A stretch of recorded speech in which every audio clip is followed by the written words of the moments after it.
Assalomu alaykum, to'g'ridagi barliq kitob anglag'uvchi do'stlar. Biz mərhum tarixchimiz Turg'un Almas əpəndim yazgan Uyg'urlar degan kitobni o'qishni davomlashtiryapmiz.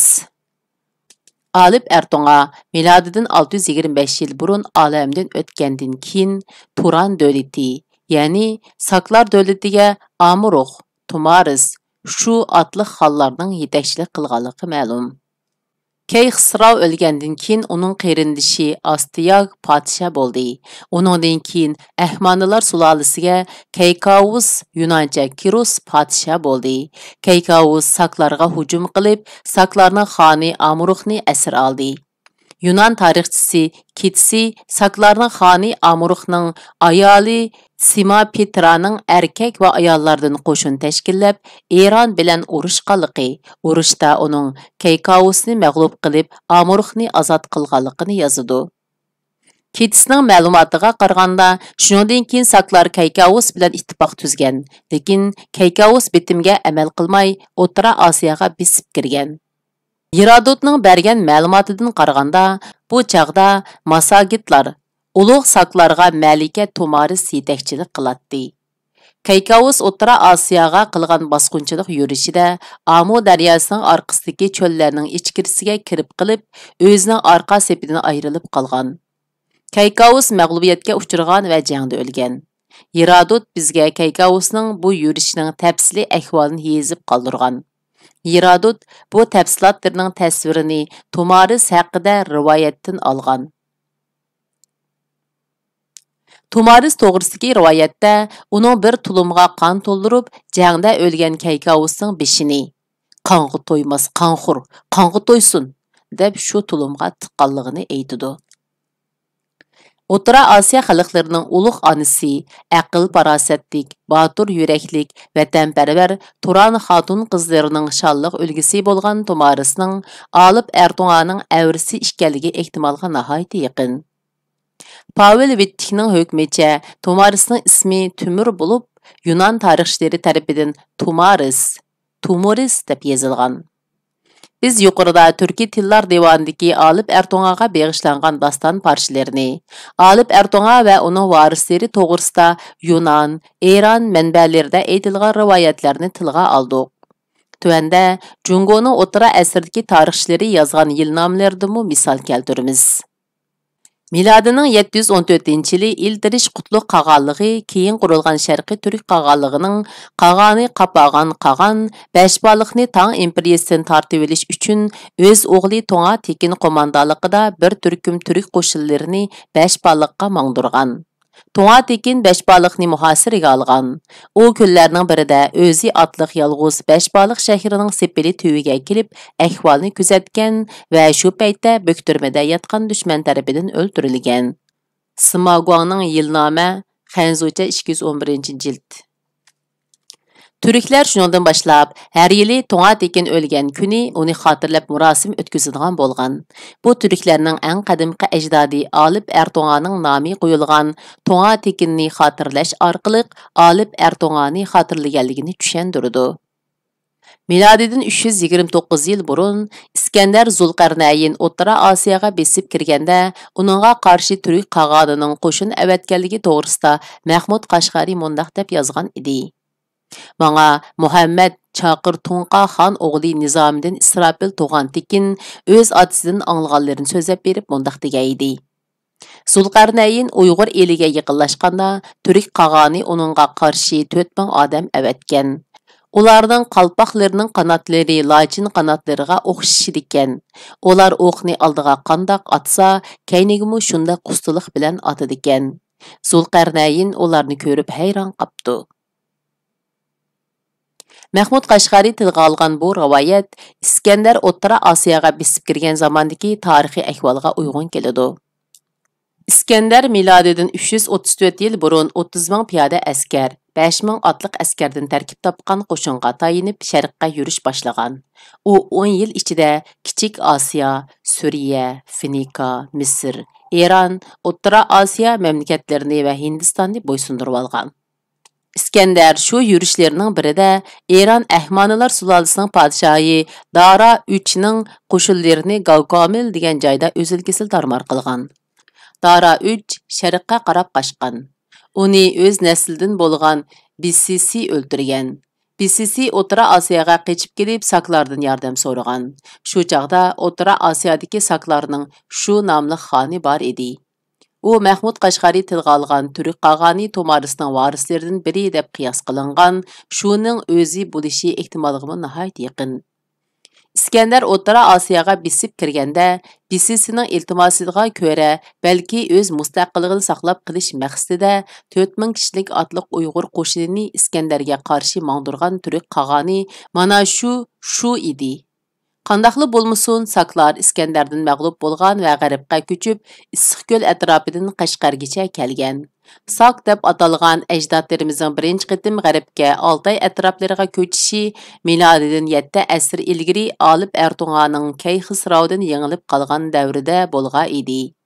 Yana bir qitimliq ko'chish İskender O'rta Osiyoga bostirib kirgan mana mushu davrda bo'ldi. Saklar aslida qadimgi chaqlarda G'arbiy Sibiriyada yashagan.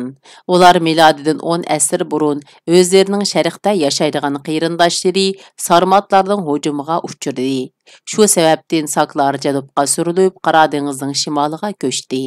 Shuningdan boshlab saklarning bir qismi Eron naslli xalqlarning ta'siriga uchrab, ma'lum darajada eronlashgan bo'lsa-mu, ammo turk irqiga xos xususiyatlarini asosan saqlab qoldi. Bugungi kunda Turkiya xalqlarining eng burunqi qabilalarining biri bo'lgan Yaqutlar hozirmi o'zlarini sak deb atashadi. Saklarning diniy e'tiqodi va urf-odatlari Hunlar va turklar bilan o'xshash edi. Saklar Hunlar va turklarga o'xshashla shaman diniga e'tiqod qiladi. Saklarning axloqiy va urf-odatlari to'g'risida Hippokratning bergan ma'lumoti bilan Hunlar va turklarning axloqiy urf-odatlari to'g'risida Jungoning qadimgi tarixchilarining bergan ma'lumotlari o'xshashidi. Saklar chorvachilik bilan shug'ullanadi. Ularning asosiy oziqi go'sht, qimiz edi. Ularmo Hunlar va turklarga o'xshash odamning bosh so'ngikini ichimlik ichadigan qadah o'rinda ishlatadi. Saklar, Hunlar, turklar va uysullarga o'xshash otasi o'lsa, o'gay onasini xotinlikqa oladi. Ular Hunlar, turklar va Uyg'urlarga o'xshashla ot ustida ketib o'tib, o'qyoni degan nishonga tekkizaladi.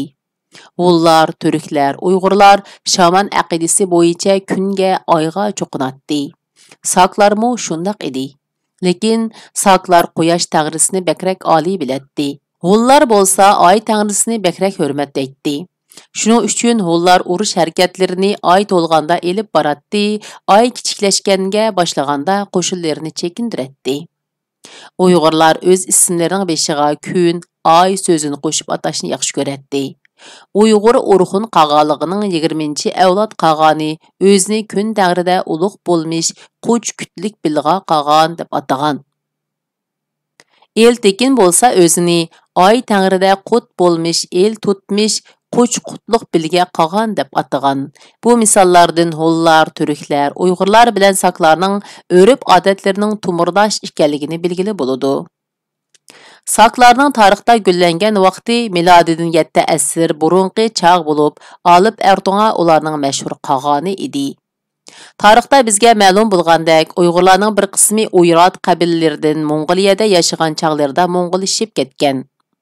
Saklarning bir qismi elishib ketgan. Shu sababdan ba'zi olimlar saklarning tarixiga atrofliq inchikilab qaramasdan ularni Eron naslli xalq deydigan ko'z qarashni olg'a surgan. Bu to'g'ri emas. Buningga bizning mushundaq asosimiz bor. At-Tallatda mundaq deb yozgan edi. Saklar bilan turklar bir irqdir. At-Tallatda milodning 1-asrda o'tgan Roma tarixchisi. Tarixiy yozma yodgorliklar. Ajdodlarimizning kelib chiqishi to'g'risida Jungo tarixchilarining asarlarida va Urxun yodgorliklarida alohida tarixiy va ilmiy qimmatga ega ma'lumotlar bor. 4-asrda yashagan Jungo tarixchisi Veyshu mundaq deb yozadi. Egiz Haruliqlar, Sharqiy Uyg'urlardan demakchi. Qadimgi chog'dagi qizil turalarning naslidan edi. Boshda ular turalar deb atalgan. Shimolliqlar, bu shimolliqlar degani shimoliy sulolalarni ko'z tutadi. Shimolliqlar bo'lsa, ularni egiz Haruliq turalar deb atashgan. Ularning tili hunlarning tili bilan o'xshash bo'lib, ba'zida ozroq farqimi ko'riladi. Ularning ota-bovisi hunlarning jiyani edi. Qadimgi chaqlarda Sharqiy Uyg'urlar o'zlari yashagan joylarning alohida bo'lgan jo'g'rafiya sharoiti, yayloq, dala, cho'l, qumliq ekanligini hisobga olib, egiz chaqli qarovlarni ishlatgan. Shuning uchun 4-asrda o'tgan Jungo tarixchilari ularni egiz harviliq turalar deb yozishgan. Milodining 90-yillari o'zaro davom qilgan ichki urushlar, dushman ellarning fursatdan foydalanib qilgan hujumlari natijasida og'ir mag'lubiyatga uchragan Shimoliy hunlar, G'arbiy hunlarning xeyli ko'p qismi hozirgi Mo'ng'ul dalasidan g'arbga yuzinib, O'rta Osiyoga ko'chdi. Ular milodining 90-yilidan 150-yillarigacha Boriko'ldan tortib Balqash ko'ligacha bo'lgan keng territoriyada faoliyat olib bordi. Keyin ular Siyoniblar imperiyasi. Bu imperiya milodidan 150-yilidan 335-yilgacha hukm surgan. Bu imperiyaning imperatori Tanish Quyning vaqtida G'arbiy Osiyo tarafga ko'chib ketdi. Ular ehtimol Siyoniblardan o'zini chetga olgan bo'lsa kerak. Ular milodining 150-yili G'arbiy Osiyo tarafga qarab ko'chib ketganda, ularning bir qismi ko'chmay hozirgi Tekaz, Ko'nas dalalarida o'ltiraqlashib qoldi. Mana shu ko'chmagan hunlar u yerlarda bir davlat qurdi. Bu davlat milodining 2-asrdan tortib 4-asrning oxirigacha hukm surdi. Bu davlat tarixda Sabirlar, Sivarlar davlati deb ataladi. 5-asrda yashagan Jungo tarixchisi Lian Shu mana shu Sabirlar davlati haqida mundaq deb yozadi. Sabirlar davlatining urf-odati va ularning tili egiz haruliqlar bilan o'xshash. Lian Shuning Shimoliy sulolalar tarixi G'arb ellari haqida qissa degan kitobidan elingan. 5-asrda yashagan Jungo tarixchisi Liu Jun mundaq deb yozgan. Uyg'urlarning ota-bovisi hunlarning avlodi. Keyin Wei sulolasi zamonasiga kelganda, milodining 386-yilidan 534-yillarigacha davr surgan. Keyin Wei sulolasi zamonasiga kelganda, bu Wei sulolasi milodining 386-yildan 534-yilgacha davr surgan. Ular Tura qabilasi deb ataldi. Ularning bo'y turqi ancha egiz emas, ammo nihoyatda kuchli va qaysar. Ular egiz chaqli qarovlar bilan yuridi, turklarga beqinadi. Keyinga kelib ular Turalar deb ataldi. Bu Liu Junning Kona Tang yilnomasi Uyg'urlar haqida qissa degan kitobidan elingan. 9-asrda yashagan Jungo tarixchisi Ouyang Xiumu munda deb yozgan. Uyg'urlarning ota-bovisi hunlar edi. Ular ko'pincha egiz chaqli qarovlarga tushib yurishidi. Yanvi zamonasiga kelganda, bu Yanvi zamonasi milodining 386-yildan 534-yilgacha. Shu zamondami yana ularni egiz haruliqlar deb atagan yoki Chili Turalar deb atagan. Bu Ouyang Shuning Yangi Tang yilnomasi Uyg'urlar haqida qissa degan kitobidan elindi. Jungoning 7-asrda o'tgan mashhur siyosatchisi va tarixchisi Wei Jing bu milodining 580-yili tug'ilib, 643-yil o'lgan. Turalarning 6-asrning oxiridagi ahvoli to'g'risida xeyli tafsiliy ma'lumot bergan. U mundaq deb yozadi. Turalarning ajdodlari hunlarning avlodi bo'lib, uruq aymoqlari bakmi ko'p edi. Ular G'arbiy dengizning, bu G'arbiy dengiz degan Kaspiy dengizini ko'z tutadi.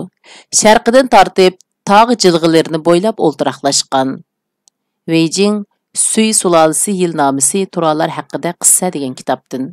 Mana shu Turalar Bayqal ko'lidan tortib g'arbda Qora dengizining sharqigacha bo'lgan joylarda yashagan. Milodining 735-yili iltirish qutlug' qag'onligi keyingi Sharqiy Turk qag'onligining qag'oni Bilga qag'on milodining 716-yilidan 734-yilgacha qag'on bo'lgan.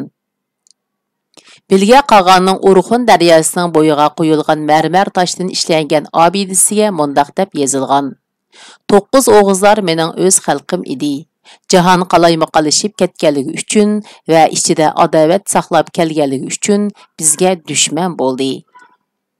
Qag'on Mangutishning sharq yuzi 29-34-qurg'icha. Bu yadikarlıqda aytilgan 9 o'g'il dәл Sharqiy Uyg'urlarning o'zi bo'lib, Oğuz qağanlığı davrida Sharqiy Uyg'urlar 10 Uyg'ur va 9 Oğuz deb atalgan ikki tarmoqdan iborat bo'lgan.